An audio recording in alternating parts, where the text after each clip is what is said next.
welcome back to Jump Scare. I'm Betty. And I'm Shad. This week we cover Dean Koontz Whispers, 1990. Why didn't I lock it that night? So safe. Then he wouldn't have come in. So clever. And I wouldn't have had to kill him. She killed once. I could never kill again. She killed me. Never. But now, I'm back. Fear shouts, terror whispers. Whispers, now in paperback. So it's novel to Scream month. And this is our third film, I should say film adaptation, that we decided to do. And I've never heard about this movie.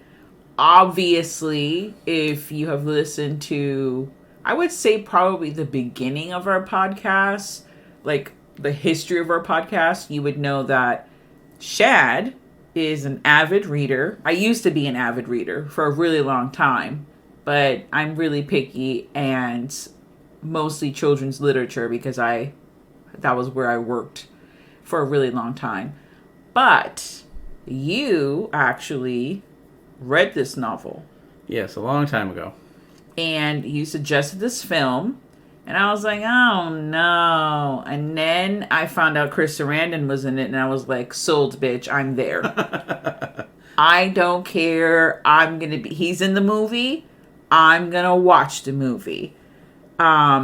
This movie also stars Victoria Tennant, who plays Hillary, the main star of the film. Yep. It's not Chris Sarandon, shockingly. And she's actually, for you old timers out there, I shouldn't say old timers. The movie I'm about to say is not that, it's old, but it's not like 50 years old. She was in Flowers in the Attic. She played the mother. Yeah. And she's done some other things here and there. But she was also in The Handmaid's Tale, not the TV show that's currently on. Yeah, but the movie that came out the same year as this, I think. Yes, in 1990, correct.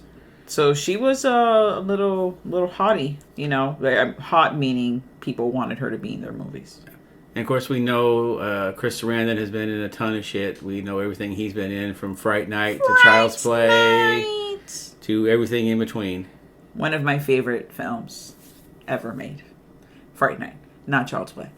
Child's Play's good. The original's pretty good. No, it's good. It was novel when it first came out. Yeah, it's fine. There's the weird things where it's like, obviously it's not a doll, but it's like a person in a costume running around. Yeah. That's like the freaky. I guess that part is like the freakiest part because it's like the size is a little off. You're like, did he grow? Did someone put him in water? Just a little bigger. So yes, Chris Sarandon, he's Jack Skellington. He's everybody. He's in everything, and he's everything to me. I love him. He's miraculous. He's in this film. Spoiler alert, he's not miraculous in this film. For multiple reasons that we will disclose. And did you recognize any other people in the film? There really wasn't. There's a few like minor character actors you've seen in things from time to time, but other than that, those were really the big two that you would recognize from anything. So I'm gonna go off and say the beginning of the film. The film starts. Okay, I'm like okay, and I'm like, I don't know. This music sounds just like, and also the film looks like an episode of Friday the 13th, the series, which is like one of my favorite horror series ever made. A lot of people might disagree that is a really terrible one, but I find it very enjoyable. And actually, come to find out via more research that Fred Mullen actually composed the music for the film, who also did dun dun dun Friday the 13th series. And Friday the 13th part, was it 7 and 8? 7 and 8. He did music for those. And also the director of this movie, Doug Jackson, also directed episodes of Friday the 13th, the series. along with the Ray Bradbury Theater, Twilight Zone. He's done a lot of anthology shows and a lot of TV shows over the years. So Fred Mullen, I recognized your music. It's very recognizable for anyone that has seen Friday the 13th multiple times like I have. And the look of it is, because this is all filmed in Canada, much like Friday the 13th. Yes. There's a very distinctive look to where they're filming it that you just know right away. It's like, oh, this is Canada. It's supposed to be New York or Chicago. Yeah, and this is going to probably sound even more strange.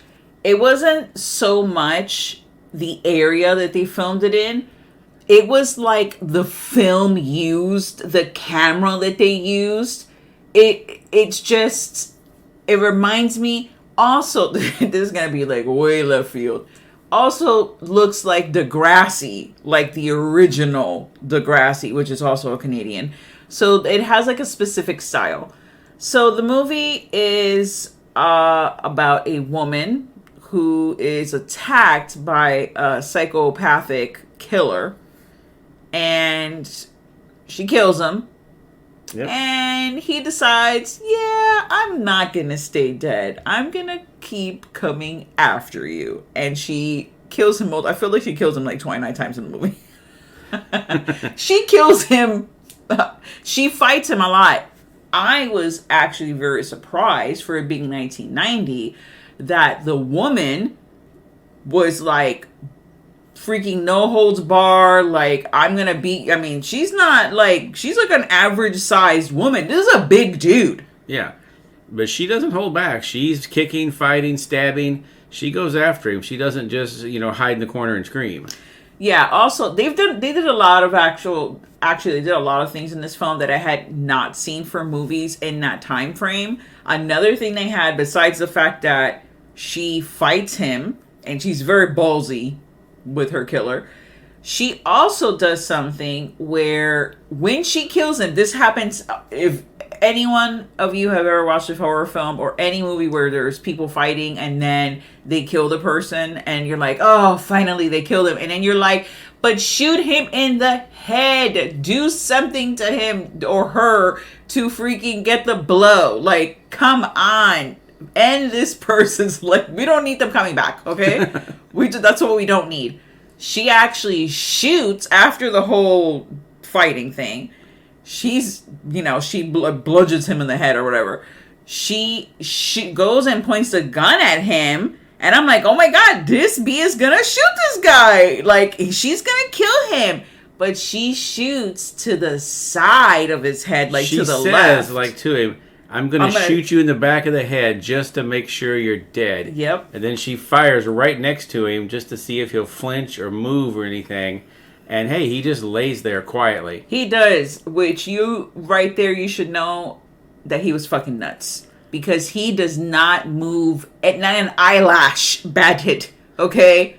But And then here he comes like Michael Myers, like... He pops right up back after her. So yeah, it was a good attempt on her part, but she should have just shot him in the back of the head and been done with it. You also will remember the killer's name because it is said multiple times in the film. Oh, Bruno Clavel?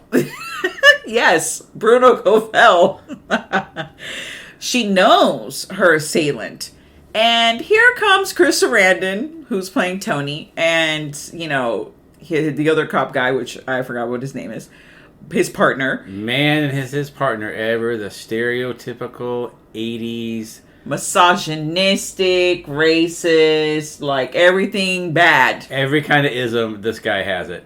He is just the fucking worst. And, He just practically walks into the apartment and goes, ha, broads, what are you going to do with them? And you're like, what? You're not even going to ask, like, what happened? Nah, she made this shit up. Did you see the length of her skirt? Wink, wink. She deserved that attempted rape. I'm like, what? What is going on right now? Fortunately, you have Chris Sarandon, a little more normal, who's like, no, I think we should still investigate this. I don't think she had this coming. Yeah, and then they're like, Bruno Clavel? He is like a prestigious man in our community. He would have never done any of this. He is well known. Who are you? Nobody. You're just a broad. Bruno Clavel. Yeah. And of course, he disappears for a second, and Chris Sarandon continues with the investigation, interrogating her. And he comes back, he's good. Guess what? Bruno Cavell is in his home, relaxing, smoking a fucking cigar, like whatever the fuck he tells him. He's like 100 miles away. He couldn't have been here unless he fucking teleported. It couldn't have been Bruno. There's no way that you... And then she proceeds to tell him that she actually had met him before because she interviewed him for some book that she was doing. And that's how she knew of him. And, obviously it was a shock to her that this fucking guy just showed up at her house. Let's talk about this place that she lives.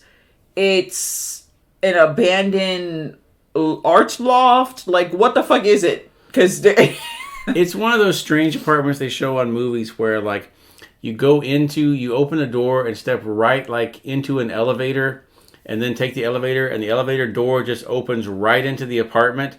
There's no, like, door between, like...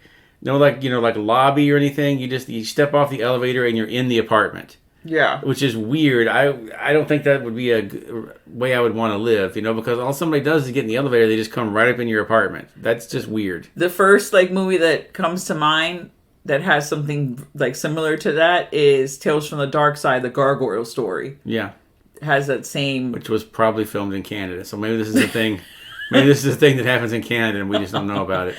There are apartments like that in New York where you just, voila, you open up whatever the third floor is just one apartment. It's a big ass, place. It maybe had been a factory or something like that, and then they make them into lofts, but this loft is very intricate. It's indoor outdoor. You go in one door, now you're in the stairway, but then you're also in the fucking kitchen. I don't know. It's just I was is David Bowie gonna show up as a fucking labyrinth? What's going on in this damn loft? Probably what this is we have a whole bunch of sets that we're gonna use that aren't really connected anyway. So we're not gonna be really specific about where we never really saw them go from room to room. They were just in one room and the next. So they probably just had a bunch of sets that didn't really match up, and they're just fuck it, this is her weird, writer's apartment. She's a writer. They have weird places. Everybody will accept that. Frank is the name of the cop. Frank and Tony, because of course... Those are the most generic names ever for cops. Hey, Frank. Hey, Tony. Hey, Tony. Hey, Frank. They're in New York somewhere, and they need to have these names. What was up with the theatrics of the whispering? Okay, we understand, obviously, the name of the film is Whispers. Later on, you find out what that's about. But he's, if there was someone attacking me, and he tells me, I'm gonna kill you, and then I'm going to fuck you. I don't even know, I'm going to put a stake through your heart and make sure you don't come back from the dead again. And he kept calling her Catherine, Okay. You're a vampire, Catherine. I'm going to kill you. What's going on in this film? I was not into the film whatsoever. I felt like I should be looking around saying, hello? Is anyone else watching this with me? What the fuck is going on? What is this movie? And we're not even into the depths of the movie. This is just literally the first 15 minutes of the film. Yeah, this movie gets really weird. You've got the two cops that they leave and they go off the next morning. They give her a number for a locksmith. They tell her, change the locks, make sure nobody can come in. So she changes the locks, but of course, Bruno Clavel, being the expert that he is, he just gets right back in the apartment because he was parked a block away because the police didn't really bother to search for anything like that. He gets right back in, tries to kill her again. The same night. Yeah. The same night. And then he's like, you know what? I'ma just hide out here on top of the motherfucking elevator and take a nap. Yeah. So he tries to get her again. Of course, he fails, but she gets away. But this time she stabs him pretty good, and they find the body a little ways away. They find the guy's dead body, and they ID it as Bruno Clavel. Bruno Clavel. And they're like, oh, the other cop, Frank, is like, maybe we're lying about that being Bruno after all, since we just, found his body over here, stabbed, like you said. Sorry about that. I also felt like he wasn't wearing a shirt. Yeah. And then, immediately Chris Sarandon and her just hook up. They're like, she says at first, like, oh, I don't date cops. Then immediately fucks Chris Sarandon. No, you went straight to the sex scene. That doesn't happen until, like, yes, they 5 minutes later. I'm sorry. They talked for a little bit. I feel like they had sex after the whole visit to the morgue. So they go to the morgue, okay? The cops go to the morgue. She comes. She's supposed to meet them there. She IDs the body. Oh, yes, I forgot about that. Yes, this is the most important part for me because it's my favorite part of the fucking movie. You know what? It's like in Student Bodies, like the fucking kid. He's, plastic bags make me hot. Like, there was always weird shit that fucking turned him on. She visited the morgue and saw a dead body after she was like, dead bodies make me hot. And then she had sex with Chris Sarandon. But before all of that. Oh, yeah, the scene where they're just going down. And they always have every, like, 80s and 90s. They've kind of abandoned this now. Like, once CSI and all these shows got popular where they made, like, a serious pathologist and all this. But in the 80s and 90s, every time you went to visit the morgue, the coroner or whoever was in charge was always a wisecracking guy eating a sandwich. Yeah, eating a sandwich, yep. He's always carrying a sandwich around. Eating the lettuce is, like, hanging out. Yeah, or meat's hanging out. Or he's just, like, he's just eating right over the corpse. Like, no gloves, nothing. He's just eating. He'll go, let me get the body for you. He'll pull the corpse out, then just go right back to eating his sandwich because that's just the way it was.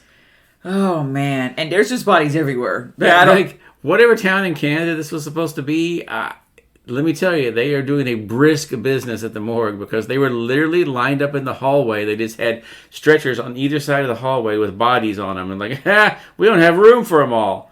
Like, Jesus Christ, I thought Canada was a calm place. Not in 1990. Not 1990, apparently. So they go down all the line of, whatever, and they finally find a body. Oh, Bruno Clavel? No, it's not Bruno Clavel. It's actually his nickname. The mortician nicknamed him Rock Hard. And Rock Hard, you find out by pulling back the sheet that, he actually had, a very large penis. And Frank makes the great comment. He says, if he's donating his organs for science, put me down for a dick transplant. To-do. And the morgue guy's like, yeah, I heard that. And then they high-five each other. Like, all this while they have a woman who's just had to kill a guy in self-defense. They're walking down there. The morgue guy and Frank are having this conversation. Meanwhile, Tony, Chris Sarandon, is just standing there with her like, oh, yeah, that's just how this goes. Don't worry about it. It's fine. Yeah, they were doing like the How I Met Your Mother thing when they were talking via their eyes. He was like, don't worry, we're going to have scotch after this, and then we're going to fuck. We're going to get drunk, and we're going to fuck after this. It's fine. So that, she looks at him and says, yep, that's definitely the guy I stabbed. And they all say, Bruno Clavel. They make her say the name, Bruno Clavel, because we say it 1,000,000 times in this movie. That's going to be my alias if I ever go on the run. It's going to be Bruno Clavel. Okay, well, now everyone knows, so you can't use that one. They're not going to know. You're going to have to use dick transplant. Now, I really am not 100% on when the sex scene happened. Because, we're really talking about the sex scene because it's, it's Chris Sarandon. I thought it happened after the unfortunate... before we get into that, let me pause. We find out that the family, the Clavel family, does not want one hair touched on Bruno Clavel. They want no autopsy. They want nothing. They want to just seal him up.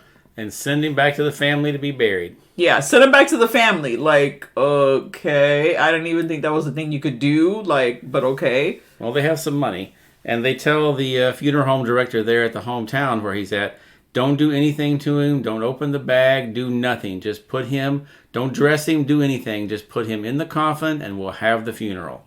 They don't want anything done to him.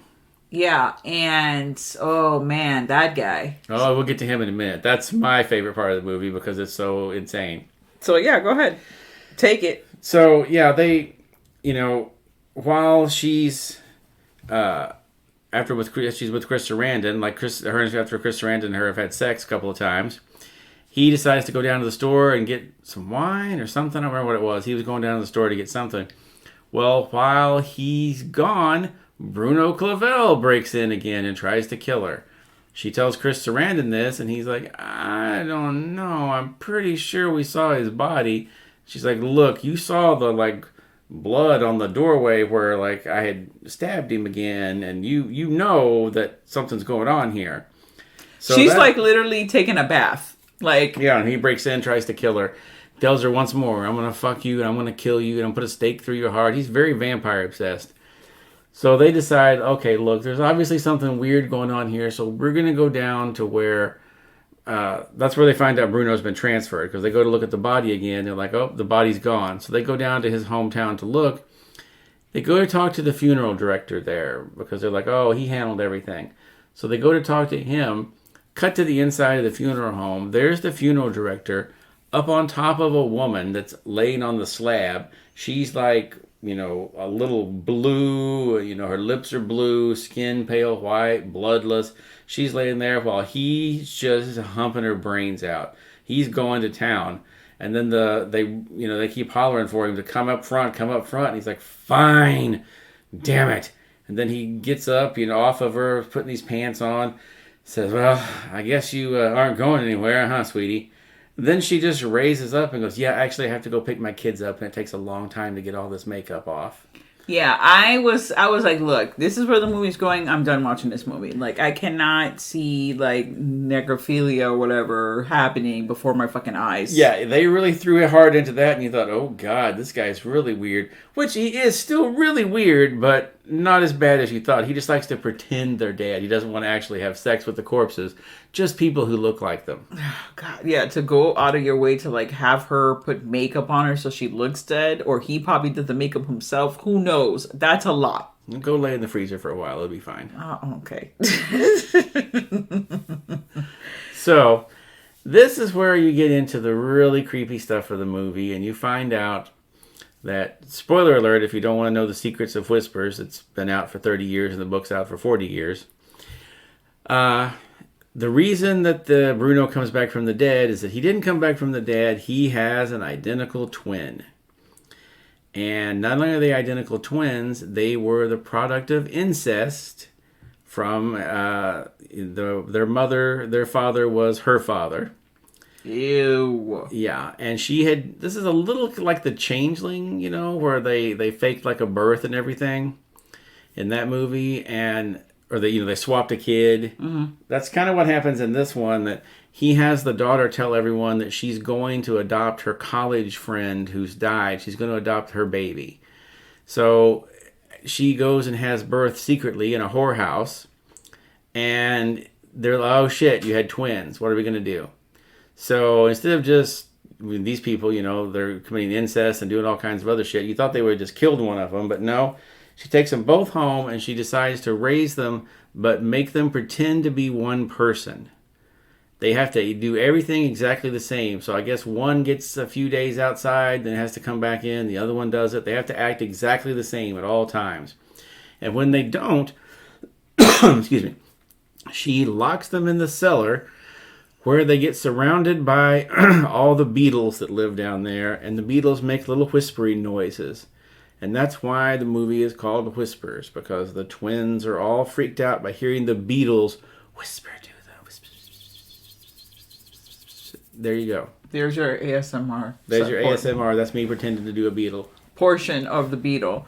So, yeah, before we even get to this whole thing with the thing, Bruno Clavel is like stark naked, okay, because he just finished killing Hillary's like friend / business partner or whatever, and he decides, I killed somebody, so let me go upstairs to her like fucking whatever, her shower, take a shower, and he's like making out with himself in the mirror, okay? I was like, what the I'm not talking about like, oh, it was like a smooch. I'm talking about like he's very into himself. Yeah. So it makes you wonder if there was something else going on with him and his twin. Hells yes. They were probably doing each other. Like, hello?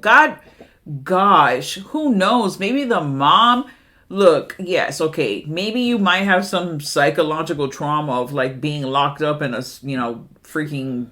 What, it wasn't an attic, a cellar, a storm cellar, with beetles all around. But not to the point where now you're seeing your mom and women that have blonde hair or just a woman in general, and then you're fucking killing everybody. And then the other thing is, what set him off? That's the part of the movie we don't like. We never find out what sets him off because he's been living for like 35, 40 years just fine without killing anyone, and then all of a sudden he's like, you know what, I'm not gonna be the savvy businessman and like predominant figure in the community anymore. I'm just gonna be a psychopathic killer. Well, that's not him, because remember they find like a whole like basket of driver's license of women that he's killed too. Yeah, he okay. I so take he's been that doing back. it for a while. I take that back. They do find the license. Ever since the mom died, they've been going around and killing the mom again over and over. They really hated her. Yeah, they did not like her at all, and I can see why. I mean, if you lock me in the beetle cellar, I'm not going to be real happy with you. Oh yeah, there's that whole thing like I'm going to kill this person, but they're dead, and I'm just gonna keep killing them because I have to do it. I gotta do something to make me happy.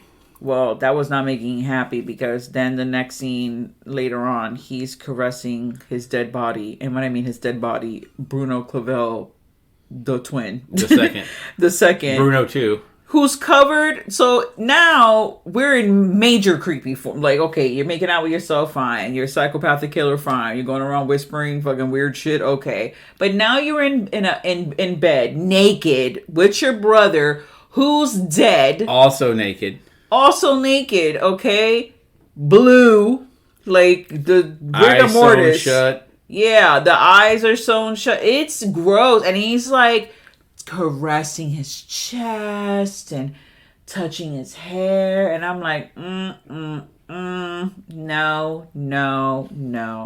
Yeah, it was a little over the top creepy. Oh, and he also was very cult obsessed. He was obsessed with the cult. There was like, weird cult shit everywhere. Oh yeah, this was my favorite character in the movie though, was when they go to the bookstore that Bruno has been frequenting and buying all this cult literature, and they talk to the guy there, and they say something to him, and I can't remember exactly what it was, but he says, oh, well, I'm a Satanist, and they go, oh, so you're like, he's like, yes, I pray for the day that the blood runs red in the streets, and everyone dies under Satan's boot. Well, you guys have a nice day, I hope you find what you're looking for. And then just goes on with his life, like, oh, okay, good luck with that, pal. Another line she says is, I'll blow your goddamn balls off. It's another favorite line Hillary says there. There are some like key lines in this film. Look, there's a reason there aren't a lot of Dean Koontz adaptions, is because a lot of Dean Koontz's stuff is really weird and all over the place. And incest is a theme in a lot of his books. There's another one he did called, I think it's called The Bad Place. That's about the same kind of thing, about a crazy mother that's creating mutant children and all that. It's very strange. So he has some interesting themes in his that are like, I can see where this doesn't translate well to the screen. So even though, not a spoiler alert, but even though the Friday the 13th series had nothing to do with Friday the 13th, the movie, okay, they decide, maybe this was fucking coincidence, who the fuck knows, they decide at the end of the film, let's put Hillary in a very Betsy Palmer-esque fucking Friday the 13th sweater. Yeah. While she's a cream-colored sweater, while she's down in the fucking cellar, pretending to be the mom. Yeah. To lure the son into the fucking cellar or whatever, so she can, beat the shit out of him. Yes, Bruno Clavel. I don't know what that was about. She's pretending to be Mama Clavel, yeah. That whole thing was very Friday the 13th Part 2. And then, Chris Sarandon, he tries to save her, whatever, and that he tries to. They go into the house, and that's when they find the big ass mansion and all the creepy shit and the fucking portrait of the grandfather with the mom who looks like Hillary. She has like the blonde hair and the buggy eyes. And you find the cult stuff and the dead body. It's like, oh my god, everything is here. And then, of course, there's the fight out. Chris Sarandon gets knocked the fuck out. He gets stabbed a couple of times. I'm like, he's dead. I feel like this is one of those things where in the original version of it that he died, and then somebody did a test audience and said, I don't like that they killed him. Let's bring him back, because he gets stabbed in the back, like right twice, where the heart would be. He should be dead, but then he pops up later to help save the day, and you're like, oh, okay. I feel like that was a test audience that was like, I don't like that. But they didn't really bother to reshoot the scene where he died. They just said, we'll say he lived. This movie, I would never watch this film again. I'm never watching this. We actually forgot to mention where we saw this film. And I have also forgot. I believe it was... It's on I think it's on IMDb TV. Yes. I think that, and if that's not where we saw the film, then we will post it. I believe it was, because we watched it on Amazon, but I believe it was through the IMDb TV, because they're linked up with Amazon, and excuse me, you can kind of watch one and the other on there. If you don't have the app for the IMDb TV, you can watch it on Amazon. They pop up on the same thing. Okay. In case anyone out there wants to watch should this actually movie, want to see it. I don't know why you would, but just in case. I think it's also on YouTube. It probably is. I'm sorry. I'm sorry. It is available on IMDb TV, but it's also available on Tubi. Okay. So you can get it on Tubi, and you can also get it on IMDb TV. This is where we watched it, but it is also now on Tubi, so that would have probably been easier. If anyone wants to watch this movie, I give it 2 knives.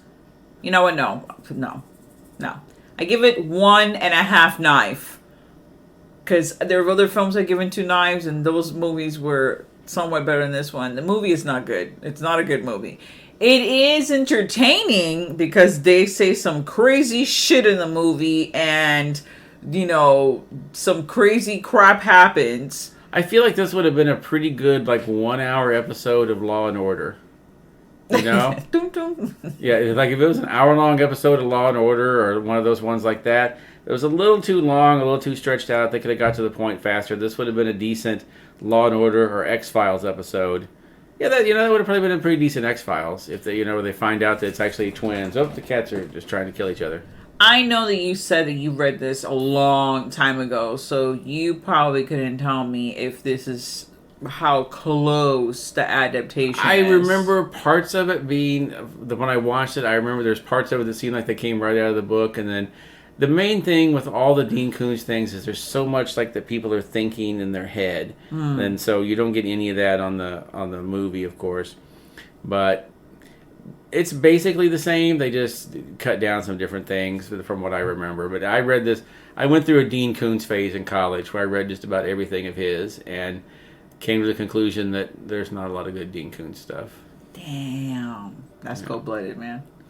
Yeah, there's just... I feel like you're biased because you're a huge King fan. So well, that's why I started reading all the Dean Koontz stuff, because I had read all the Stephen King that was out at the time, and then I started reading through the Dean Koontz because I got somebody that told me, if you like that, Stephen King, you'd probably like Dean Koontz.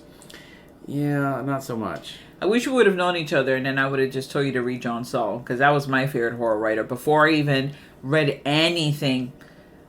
Let me think about that for a second. I just want to make sure that's true. Before I read Stephen King's horror novels, I read a lot of John Saul.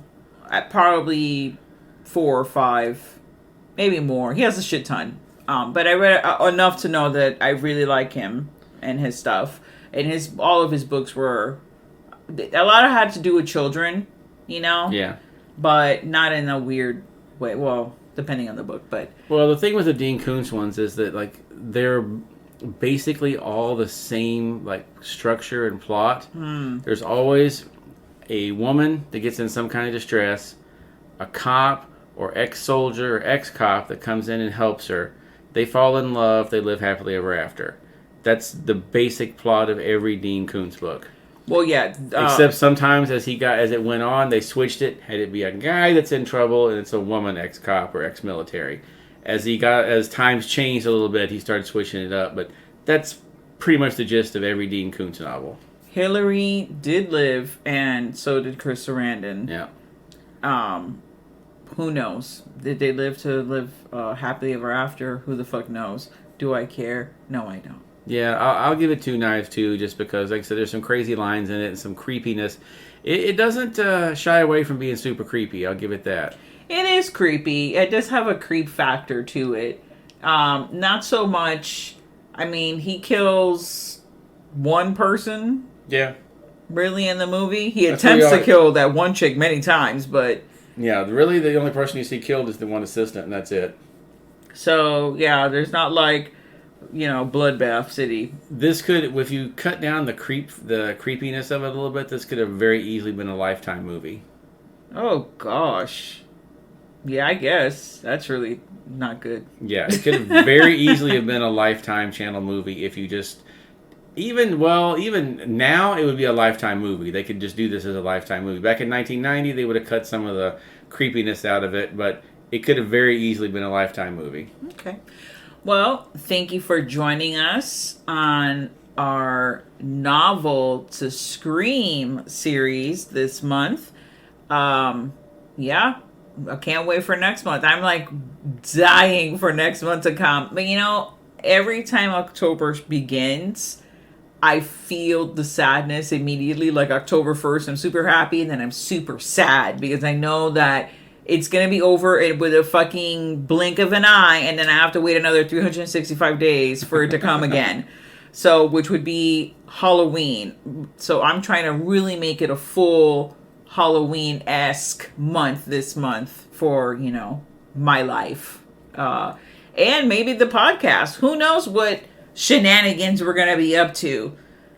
We will not be covering a movie every week like we did that one year. You mean... Yeah, we covered like one movie. We covered one movie. A day for a week. Oh, a day for a week, yes. Ordinarily, honey, we cover a movie a week. Oh, yeah. Yes, that's what I meant. I was thinking one movie every day of the month. Yeah. But it came out the wrong way. No, we will not be doing that. Thank you so much for joining us for another episode of Jump Scare. Stay tuned to the horror.